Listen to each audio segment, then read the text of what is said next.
Well, as we said, today is Bell Let's Talk Day, and we're so thankful for this initiative to set aside a day to break the stigma surrounding mental illness. To help us do that, I am joined by Joanne Goodwin, who has been traveling to churches, community groups, to tell her story and help people understand the reality of living with depression. Your depression was manic depression. Well, at first was just diagnosed as unipolar, just depressed. Okay. Because that's really been the main issue. But I have what's called bipolar 2, which is not as, bipolar 1 is a very serious form of that with highs and lows. And when they become high and manic, they're usually hospitalized and psychotic. I have my bipolar 2 is my highs are not problematic. I just was sort of energy, life of the party, but the main thing was crippling depression for years. And you are a pastor's wife. You Yes. live a very public life. And you've been so brave at just coming out and talking about it so freely. How hard was it for you, especially years ago, right? When we weren't having these kind of days. It wasn't hard for me. I'm just one of those people, you say, hello, I tell you my life story. Like, I don't even know what to hold in. My mother always says to me, Joanne, you don't have to tell everything. I do, I tell everything. So it was never a problem for me. I didn't know what else to do. And how was that received? What was the response that you received? Well, because I'm so open with everything, people were very, very good. Growing up, I didn't express it much because I didn't know what to say. Yeah. We were from a family, you don't complain all the time. So what would I say to people? I'm so sad. And they'd say, why? I don't know. I don't know, yeah. I didn't have a reason. Wow. And I grew up in a very charismatic, emotional type of church. And that's a really hard one because they want you to be happy all the time. And, if you say you're depressed, that's so unspiritual. So I didn't know what to do. We'd sing at church, happy, happy, happy, happy, happy, happy are the people, is God. And I'm suicidal.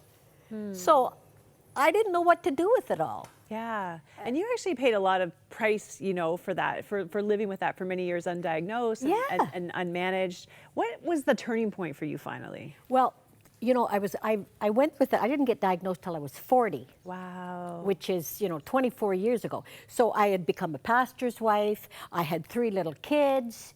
And I'm going through these awful depressions. And then when I felt good, I was very good. Mm-hmm. And so people thought of me as lively and outgoing and all of this. And they didn't know sometimes I would disappear for days at a time. I would just be in my room. I couldn't talk. I couldn't do anything. And finally, it was really bad one time. And I remember thinking, I wonder if I'm crazy. I never thought of it before. Maybe I'm mental, I thought. So I did something very brave and made an appointment with a psychiatrist. And I thought, I don't think pastors' wives are supposed to go to a psychiatrist. I didn't know. Oh. So I went, and when he told me I needed medication, I said, I couldn't possibly take medication. First of all, I'm German, Cheryl. Good, strong like bull back then. Yeah, right. I can't be depressed, And plus, I'm a pastor's wife, and I don't think I'm supposed to do drugs to feel good. But, whatever. So, but it was the medication who was part of that turning point for you. Oh. Because it was chemical, right? Night It's a and day. physical problem that you were dealing with. And, sometimes Christians didn't get that. And I remember one lady said to me once, Joanne, you should really just throw that medication down the toilet and trust Jesus. But you know what ruined what she was saying? She was wearing glasses. You know what I'm saying? Yeah. Okay, you're wearing glasses. Why don't you just throw your glasses down the toilet and we'll do it together? That's right, or your blood pressure medication, or what? On. Don't they have faith? Come on. I know, and that's why we need to kill the stigma around this. I know. So what is the one thing that we don't understand about this struggle, mental illness, that we need to understand? As people, as a church, as a community? Well, to understand that so much of it is chemical. Mm-hmm. So much of it is a physiologically biochemical imbalance. Because when you say, one person said to me, the Bible says thou wilt keep him in perfect peace whose mind is stayed on thee. And the spirit of slap came all over me. I wouldn't do that. You would, but I wouldn't slap. Yeah, of course. Yeah. But I was realizing, and what was I saying? They were saying that if your mind was stayed on him, you'd be in perfect peace. Medication, I'll blame it on medication.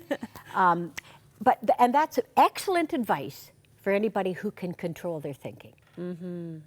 You see, because one of the major symptoms of depression is inability to focus. Yeah. And so You can't keep your mind stayed on Jesus. You can't keep your mind. It's like saying to somebody with Alzheimer's, oh, stop it, you know who you are. Well, come on. Your mind isn't working right, and it's throwing these thoughts at you, and there's no control. And when I started taking the medication, night and day. Wow. Night and day. I remember saying to my husband, does everybody feel like this?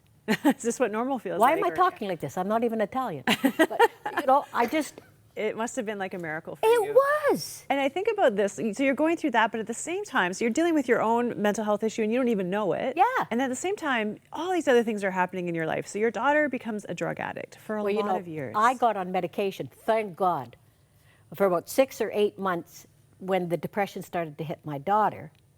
And all hell broke loose in our family. And my daughter became a hardcore drug addict. And it was the most heartbreaking thing in our lives because, you know, thank heavens now I was on medication.